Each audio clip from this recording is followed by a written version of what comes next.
नमस्कार बच्चों, good evening, good night. कैसे हैं आप सब लोग? बढ़िया, ठीक है। ज़िंदगी में कुछ पाने के लिए कुछ खोना पड़ता है और अपने से बड़े लोगों का साथ निभाना पड़ता है।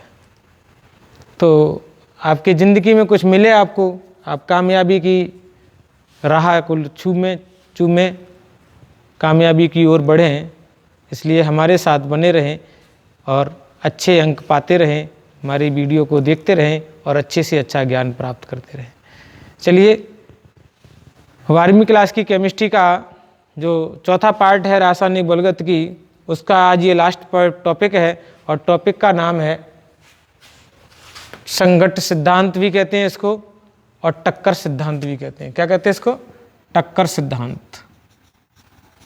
टक्कर सिद्धांत।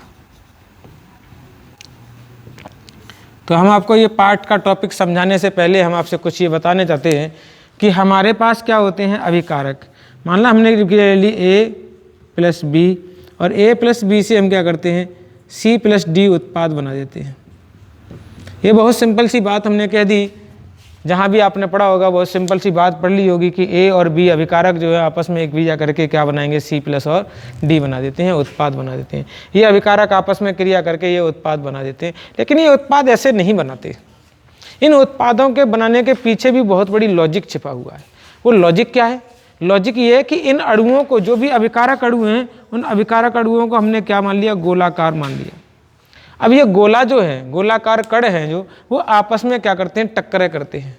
आपस में क्या करते हैं, टक्करें करते हैं। और टक्करें करने के लिए, इन टक्करों को प्रभावी बनाने के लिए हम इसमें क्या करेंगे, ऊर्जा की आवश्यकता पड़ती है। हालांकि आपको आपने पढ़ा होगा कि ठोस पदार्थ के जो कण होते हैं, वो कण अपनी माध्य स्थिति के उधर उधर कंपन करते हैं, तो वो कंपन के लिए भी ऊर्जा चाहिए। और अब उनके क्या करेंगे, उनको टकराने के लिए, उनको आपस में टक्करें करने के लिए भी उनके लिए एक ऊर्जा की आवश्यकता होती है। उनके लिए क्या होती है, ऊर्जा की आवश्यकता होती है। तो वो ऊर्जा आपको कहाँ से मिलेगी? वो ऊर्जा हमारी ताप के द्वारा दी जाती है। इसीलिए हमने पीछे वाले सिद्धांत में बताया था कि अभिक्रिया का वेग जो होता है वो ताप पर निर्भर करता है। किस पर निर्भर करता है? ताप पर निर्भर करता है। तो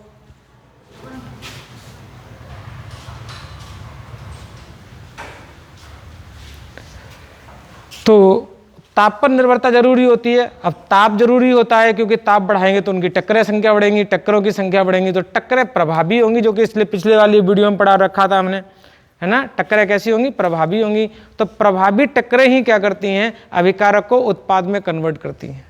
टक्करें तो बहुत सारी होती हैं, लेकिन टक्करें, वो प्रभावी टक्करें जो अभिकारक अणुओं को उत्पाद में कन्वर्ट करती हैं, उन्हें कहते हैं प्रभावी टक्करें। तो यहाँ क्या है, टक्कर का सिद्धांत है। अब इस सिद्धांत को क्या लिया है, टक्कर का सिद्धांत लिया है। तो हमारे पास क्या है, A और B के लिए किसी अभिक्रिया का वेग प्रति लीटर प्रति सेकंड होने वाली टक्कर है। यानी किसी अभिक्रिया का वेग जो है वो किसी पात्र में जहाँ अभिक्रिया हो रही है, वो 1 लीटर के पात्र है, चाहे 2 लीटर का पात्र है, चाहे 3 लीटर का पात्र है, उस 1 लीटर के पात्र में नहीं, उस निश्चित आयतन के पात्र में जो प्रति सेकंड टक्करें हो रही हैं, और वो होने वाली टक्करें अभिकारक अणुओं को उत्पाद में जो कन्वर्ट करती हैं, वो हमारी प्रभावी संघट्ट कहलाती है। की संख्या पर निर्भर करता है। प्रति सेकंड टक्करों की संख्या जो होती है उसे कहते हैं संघट्ट आवृत्ति। क्या कहते हैं? संघट्ट आवृत्ति कहते हैं। जो प्रति सेकंड प्रभावी टक्करें हैं किसी भी अभिकारकों में या किसी अभिक्रिया में अभिकारक अणुओं के बीच, वो कहलाती हैं संघट्ट आवृत्ति, जिसे हम Z से शो करते हैं। संघट्ट आवृत्ति क्या है? Z से शो करते हैं, Z। अब क्या है, हमारी अभिक्रिया कौन सी है? हमारी अभिक्रिया A+B है। तो A+B के लिए अभिक्रिया वेग जो है वो किस पर डिपेंड करेगा? Z, यानी प्रभावी टक्करों की संख्या की संघट्ट आवृत्ति ZAB, जो A और B के कणों के बीच लग रही है, वो इंटू e⁻⁸ यानी एक्टिवेशन एनर्जी और टेम्परेचर के अनुपात के गुणनफल के बराबर होगी। तो यहाँ जहाँ क्या है, जहाँ A और B क्या है, A और B अणुओं के बीच हमारी क्या है, संघट्ट आवृत्ति है। ठीक है। तो संघट्ट आवृत्ति जितनी ज़्यादा होगी टेम्परेचर जितना ज़्यादा होगा संगत आवृत्ति उतनी ज़्यादा होगी, संगत आवृत्ति उतनी ज़्यादा होगी, अभिक्रिया का वेग भी उतनी ज़्यादा होगा, और अभिक्रिया का वेग जितना ज़्यादा होगा उत्पाद भी हमारे उतने ही ज़्यादा पड़ेंगे, अभिक्रिया का वेग भी उतना ही ज़्यादा हो जाएगा। यहाँ पर कोट डिपेंड नहीं करती है, यहाँ अभिक्रिया का वेग डिपेंड करता है। चलिए, इसमें 2-3 बाधाएं आती हैं। 2-3 बाधाएं क्या है कि अभिकारक अणुओं की टक्कर प्रभावी होना चाहिए, पहला कारण।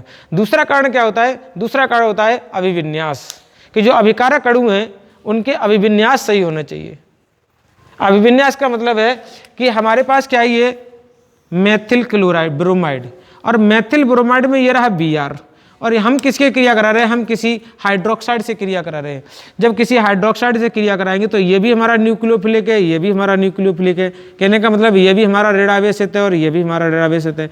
तो जब ऋणावेशित एक ही समान विन्यास में आएंगे तो ये कभी भी पास पास नहीं आएंगे। जब कभी भी पास पास नहीं आएंगे तो ये दूर भागेगा और ये दूर भागेगा, अर्थात ये क्रिया जो है वो संभव नहीं होगी। इसे कहते हैं अनुपयुक्त अभिविन्यास। अनुपयुक्त अभिविन्यास होगा तो ये कण जो है वो एक दूसरे से दूर रहेंगे, और जब एक दूसरे से दूर रहेंगे तो ये क्रिया नहीं करेंगे, अर्थात ऐसे अभिविन्यास में टक्करें कितनी भी प्रभावी क्यों न कर दी जाएं वो उत्पाद में कन्वर्ट नहीं कर सकते। दूसरा कौन सा आता है? दूसरा आता है कि उनमें उपयुक्त विन्यास प्राप्त हो जाए। अब उपयुक्त विन्यास क्या है? ये OH इधर के बजाय इधर आ जाए। जब इधर आ जाएगा तो ये पूरा क्षेत्र कैसा है? ये जो पूरा क्षेत्र है वो पॉजिटिव है, और ये जो क्षेत्र कैसा है वो नेगेटिव है। तो नेगेटिव और पॉजिटिव के बीच में क्या है? अट्रैक्शन ज़्यादा होता है। जो संगत प्रभावी नहीं है वो भी प्रभावी बन जाएगी, और वो क्या होंगे? इस तरीके से इसका जो बाउंडेशन है वो यहाँ पर हो जाएगा, और इसको टूट करके यहाँ पर हमारा क्या बन जाएगा? मेथिल अल्कोहल बनेगा, और ब्रोमाइड जो है वो इस कॉम्प्लेक्स से बाहर हो जाएगी, अर्थात ये शीघ्र ही उत्पाद बना लेंगे। तो यहाँ टक्करें प्रभावी होने के साथ साथ अभिकारक अणुओं का जो ओरिएंटेशन है, अभिविन्यास है, वो बहुत मायने रखता है। तो कभी कभी कौन से अभिकारक अणु विन्यास अभिकारक अणु जो है अभिक्रिया करके उत्पाद बनाएंगे, कौन से नहीं बनाएंगे, वो इस टॉपिक के अंतर्गत इस तरीके से समझाया गया है। 2 बाधाएं आती हैं। एक बाधाएं आपकी रही सक्रिय ऊर्जा का, और सक्रिय ऊर्जा के बाद दूसरा बाधा रही वो है अभिविन्यास की। तो आई होप कि मैंने ये पूरे पाठ की जो वीडियो बनाई है उसमें आप देखेंगे और आपको समझ में आएगा। अगर नहीं समझ में आता है तो हमें कमेंट करें, हम आपकी समस्याओं का समाधान निकालेंगे और हम आपकी समस्या दूर करेंगे। इसके बाद अगला जो टॉपिक आएगा वो हमारे इस पाठ के पाठ्य नियत न्यूमेरिकल होंगे, जो बोर्ड से संबंधित होंगे, और पाठ के अंदर के भी न्यूमेरिकल आपको कराए जाएंगे।